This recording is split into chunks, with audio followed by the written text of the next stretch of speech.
So ಇಲ್ಲಿ ಏನೆಲ್ಲ ಕೊಟ್ಟಿದ್ದಾರೆ,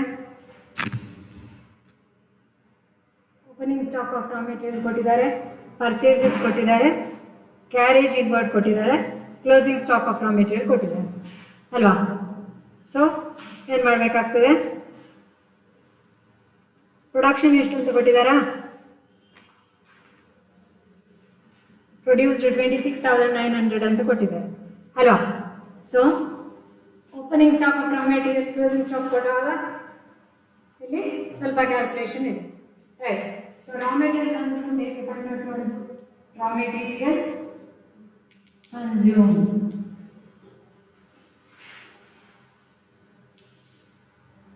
opening stock of raw material. ಎಷ್ಟು opening stock of raw material, 1,60,000. ಡೈರೆಕ್ಟಾಗಿ ಇಲ್ಲಿ ಸಹ ಕಲಿಬೋದು, ಫಸ್ಟ್ ಐಟಮ್ ಅಲ್ವಾ, ಇರೋದ್ರಿಂದ ಅಡ್ಜಸ್ಟ್ಮೆಂಟ್ ಮಾಡಲಿಕ್ಕೆ ಬರ್ತದೆ. ಹೊರಗಿನ ಕಾಲಮಲ್ಲಿ ಸಹ ಹೊರಗಿನ ಕಾಲಮಲ್ಲಿ ಮಾಡಬೇಕು, ಒಳಗಿನ ಕಾಲಮಲ್ಲಿ ಮಾಡಬೇಕು, ಇಲ್ಲಿ ಸಹ ಮಾಡ್ಬೋದು. ಯಾಕೆಂದರೆ ಮತ್ತೆ ಇದಕ್ಕೆ ಆನ್ಸರ್ ಮಾತ್ರ ತಗೊಳ್ಳಿಕ್ಕೆ ಆಗ್ತದೆ, ಇಲ್ಲಾಂದರೆ ಇನ್ನೊಂದು ಕಾಲಮಲ್ಲಿ ಮಾಡಿ ಆನ್ಸರ್ ಮಾತ್ರ ಹೊರಗಿನ ಕಾಲಮಲ್ಲಿ ಆಗ್ತದೆ. So clear. So 1,60,000 add purchases of raw material. ಎಷ್ಟು purchase of raw material,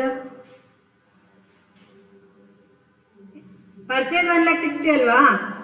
opening stock ಎಷ್ಟು ಋತ್ವಿಕ್, ಓಪನಿಂಗ್ ಸ್ಟಾಕ್ 20,000 ಅಲ್ವಾ, ಪರ್ಚೇಸಸ್ 1,60,000 ಅಲ್ವಾ. ಕ್ಯಾರೇಜ್ ಇನ್ವರ್ಡ್, ಕ್ಯಾರೇಜ್ ಇನ್ವರ್ಡ್ ಎಷ್ಟು 1,400. ಸೊ ಇದು ಮೂರರ ಟೋಟಲ್ ಎಷ್ಟು ಬರ್ತದೆ, 1,81,400 less closing stock of raw material. Closing stock of raw material ಎಷ್ಟು 28,400. ಸೊ ಎಷ್ಟು ಬರ್ತದೆ,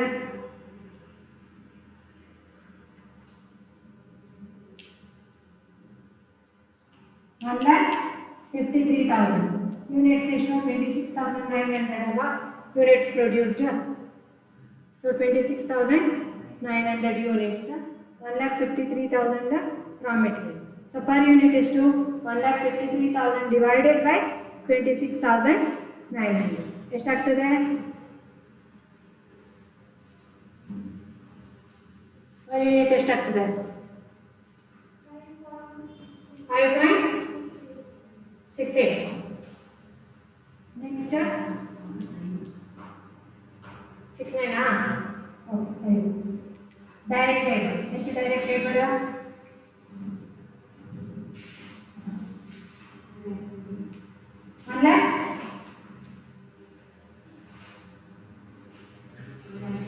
1,20,000 ಡಿವೈಡೆಡ್ ಬೈ 26,900 ಎಷ್ಟಾಗ್ತದೆ,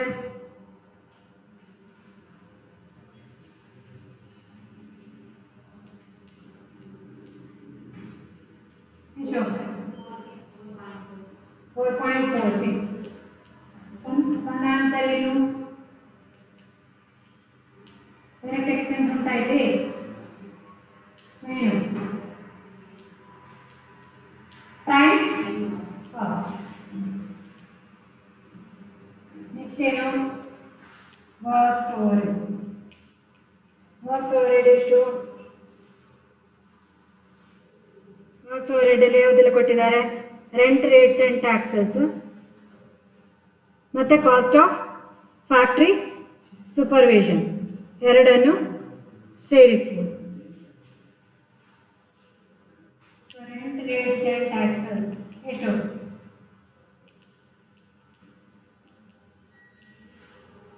ಎಷ್ಟು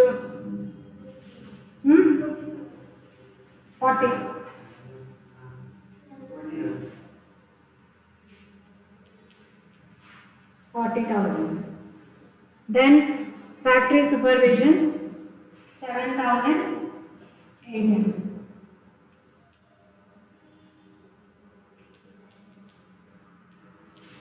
ಎಷ್ಟಾಗ್ತದೆ 47,800 add opening stock of work in progress.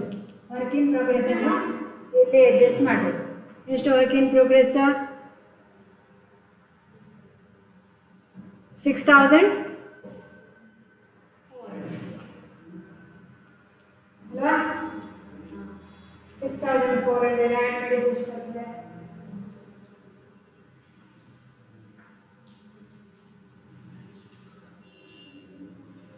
54,200 less closing stock of work in progress. ಎಷ್ಟಾಗ್ತದೆ?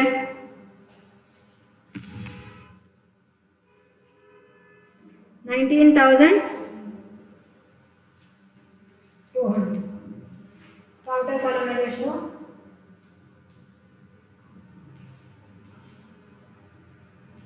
35,000.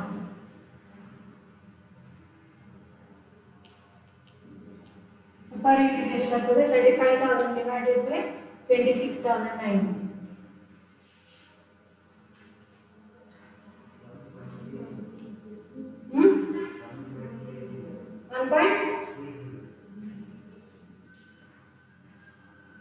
So ಇದೇನು works over head wages. So ಈಗ ಇಲ್ಲಿ ಒಂದು ಆನ್ಸರ್ ಏನು ಹೇಳ್ತೀವಿ ಅದಕ್ಕೆ? ವರ್ಕ್ಸ್ ಕಾಸ್ಟ್ ಎಷ್ಟು ತೆಗಿಬೇಕಂತಿಲ್ಲ. ಸೊ 26,900. ಸೊ ಎಷ್ಟಿದೆ?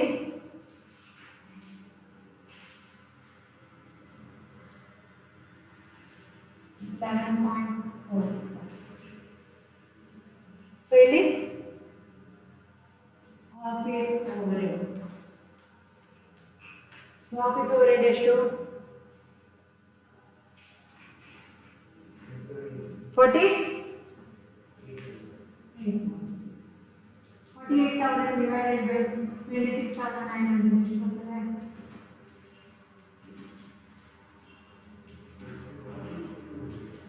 ಆಫೀಸ್ ಅಥವಾ ಅಡ್ಮಿನಿಸ್ಟ್ರೇಟಿವ್ ಒಂದೇ? ಆಫೀಸ್ ಓವರ್ಹೆಡ್ ಅಥವಾ ಅಡ್ಮಿನಿಸ್ಟ್ರೇಟಿವ್ ಓವರ್ಹೆಡ್ ಎಷ್ಟು? 1.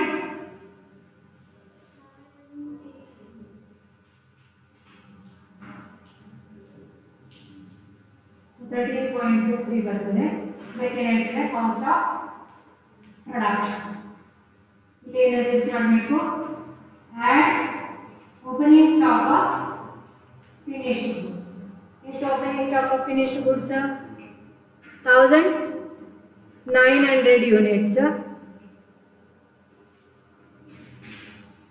ಅಮೌಂಟ್ ಎಷ್ಟು?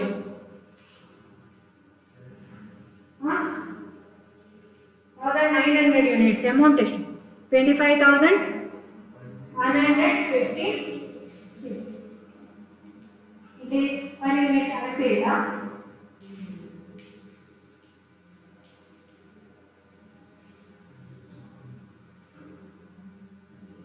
ಇಲ್ಲಿ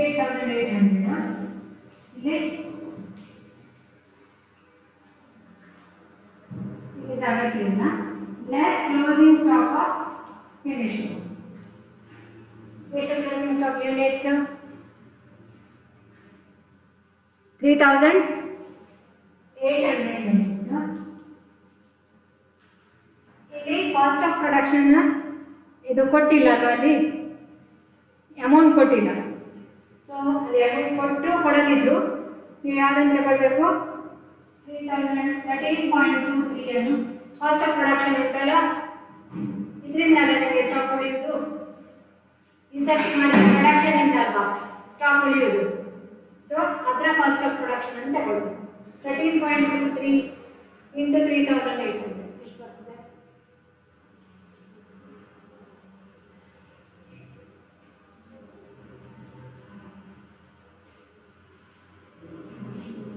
15,274.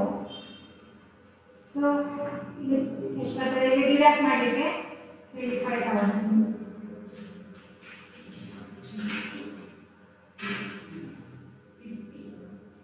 50ಯಾ?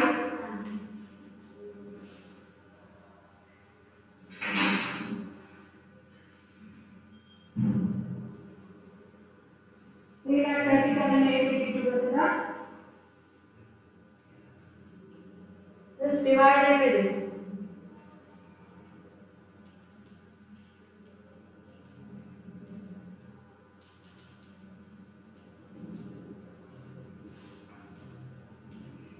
Cost of production of goods sold. ಎಷ್ಟು 3,20,882 divided by 25,000. ಎಷ್ಟಾಗ್ತದೆ?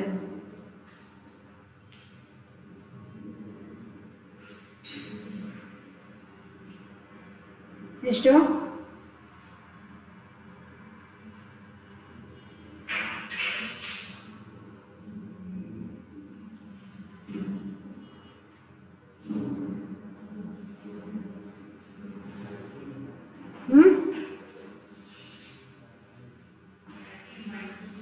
ಅಷ್ಟೇ ಬರ್ತದಾ? So cost of production of goods sold. ಈಗ ಇಲ್ಲಿ ಅದಾದ್ಮೇಲೆ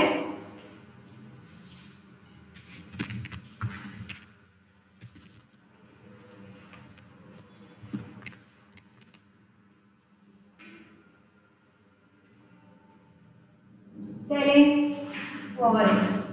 ಸೆಲ್ಲಿಂಗ್ ಓವರ್ ಹೆಡ್ ಎಷ್ಟು ಕೊಟ್ಟಿದ್ದಾರೆ? S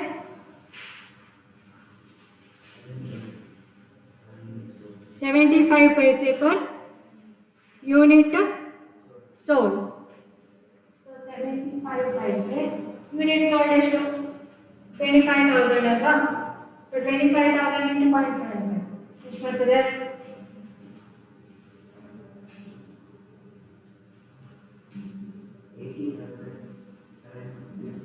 Seven.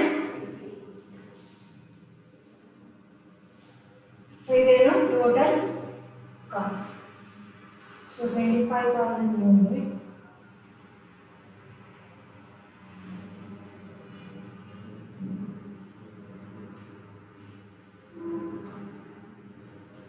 three lakh 49,632.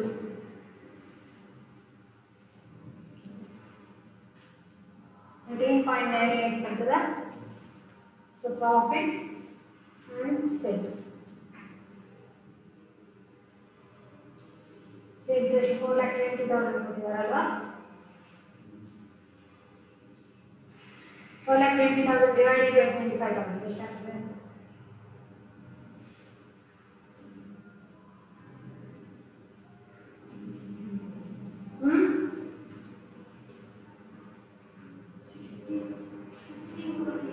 $16.80.